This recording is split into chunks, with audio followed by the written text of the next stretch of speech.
ইনকিলাব জিন্দাবাদ, আজাদি না গোলামি। ইনকিলাব জিন্দাবাদ।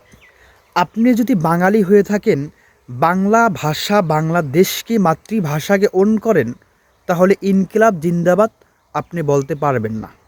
কারণ ইনকিলাব আরবি ভাষা, জিন্দাবাদ ফার্সি ভাষা। আপনি যদি বাংলাদেশকে ওন করেন তাহলে তো বলতে পারবেন না। বাট আপনি যদি বাংলাদেশ জিন্দাবাদ বলেন তাহলে এটা আপনার জন্য জায়েজ। কারণ বাংলাদেশ বাংলা ভাষা, আর জিন্দাবাদ এটাও তো মনে হয় বাংলা ভাষা নাকি। মানে যারা এই ফতুয়া দিয়েছে, যে জ্বালানি মন্ত্রী, ভাই তোমার থাকবে যে কয়দিন পর জাল জ্বলবে কি না, বিদ্যুৎ চলবে কি না, গ্যাস চলবে কি না, জ্বালানি মন্ত্রী তোমার থাকবে এই কাজ। সে ভাষা শিখাইতে এইছে। এই যে ইনকিলাব পোলাপান এগুলো কোথা থেকে শিখছে? ইনকিলাব জিন্দাবাদ, তারপর এই আজাদি না গোলামি, এটা কি কোন ভাষা, কিসের কথা? এরা বাংলা থেকে ওন করে না, এরা মব তৈরি করে। মনে রাখতে হবে, এই মব তৈরি করার পরেই আপনাদেরকে এই ক্ষমতায় বসানো হয়েছে।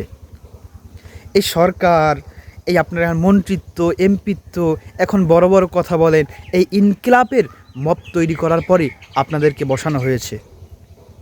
এই মব দিয়ে এইসব উল্টাপাল্টা কথাবার্তা বললেন না। তা যারা এই যে বাংলাদেশ জিন্দাবাদ বলবে, এটা ঠিক আছে, এটা তো আপনাকে স্লোগান, বাংলাদেশ জিন্দাবাদ।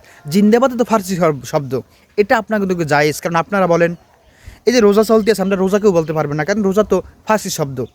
সাওম বলবেন, সাওম আরবি শব্দ বলতে পারবেন না। বলতে হবে আপনি কি করেন, আমি বিরত থাকি, কারণ রোজার বাংলা বিরত থাকা এরকম আছে, আপনি বলতে পারবেন না। ভাই এইসব কথাবার্তা বাদ দেন। সকল ভাষায় আপনি 1 মিনিটও বাংলা বলতে পারবেন না। সকল ভাষায় মিশ্রিত বাংলা ভাষা, যার যেভাবে মূল্যায় সেইভাবে সে বলবে। যাই হোক, আবার অনেকে ইংরেজি বললে স্মার্ট মনে করে, শিক্ষিত মনে করে। ইংরেজি না বললে, ইংরেজি না জানলে তার মধ্যে মূর্খ দুনিয়াতে নাই। এই অবস্থা। যাই হোক, আপনাকেও যেটা ভালো লাগে ওইটি আপনাদের কাছে বৈধ, ভালো যেটা লাগবে না ওইটাই অবৈধ। আর এইসব উল্টাপাল্টা কথাবার্তা বলা বাদ দেন।